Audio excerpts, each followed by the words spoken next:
7 মাসেরও বেশি সময় ধরে ফিলিস্তিনে হামলা চালালেও হামাসকে ঠেকাতে ব্যর্থ ইসরায়েল।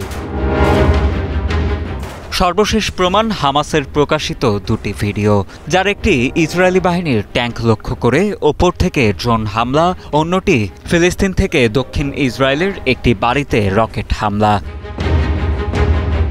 ইসরায়েলি বাহিনীর সর্বাত্মক অভিযানের পরও নিজেদের অস্তিত্ব বেশ ভালোভাবেই জানান দিয়ে যাচ্ছে ফিলিস্তিনের মুক্তিকামী গোষ্ঠী হামাস।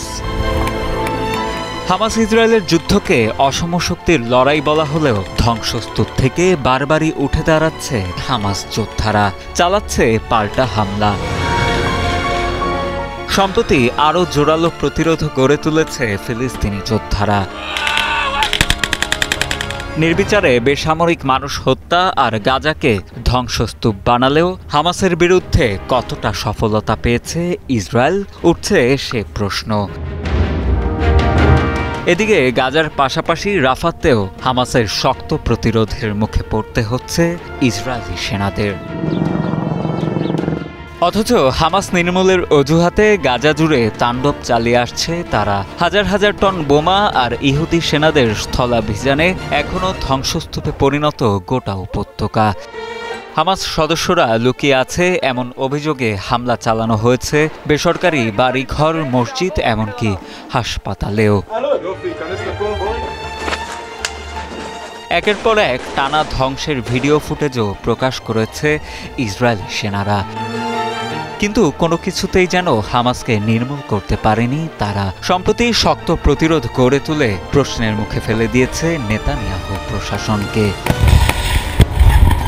অন্যদিকে বিশ্বের শীর্ষ সামরিক শক্তিধর দেশগুলোর একটি ইসরায়েল। তাই হামাস ইসরায়েলের যুদ্ধকে বলা হচ্ছে অসম শক্তির লড়াই। কিন্তু 7 মাসেরও বেশি সময় ধরে চলা এই যুদ্ধে এখনও দমে যায়নি হামাস। বারবার ধ্বংসস্তূপের ভেতর থেকে উঠে দাঁড়িয়ে পাল্টা হামলা চালিয়ে দিচ্ছে তারই প্রমাণ। কোথাও কোথাও ইহুদি সেনাদের নাস্তানাবুদ করে মাঠের ময়দানে ভালোভাবেই জানান দিচ্ছে নিজেদের অস্তিত্বের। হামাসের দাবি, এখনো পর্যন্ত তাদের সক্ষমতার 20% ধ্বংস করতে পারেনি ইসরায়েলি সেনারা। রাফায় হামলা চালিয়ে হামাসকে দমানো যাবে না এমন সতর্ক বার্তা তেল আবিবকে দিয়েছে ইসরায়েলের ঘনিষ্ঠ মিত্র যুক্তরাষ্ট্রই। এমন অবস্থায় বিশ্লেষকরা বলছেন গাজা থেকে হামাস নিশ্চিহ্ন করা অসম্ভব। কারণ চলমান যুদ্ধে অনেক যোদ্ধাকে হারালেও হামাসে নতুন করে যোগ দিচ্ছে হাজার হাজার তরুণ ফিলিস্তিনি। তাই নতুন করে শক্তিশালী হচ্ছে গোষ্ঠীটি। উল্লেখ্য, গত 7 মাসেরও বেশি সময় ধরে চলা এই যুদ্ধে তেল আবিবের হামলায় এখনো পর্যন্ত প্রাণ হারিয়েছে 35,000-এরও বেশি নিরীহ ফিলিস্তিনি।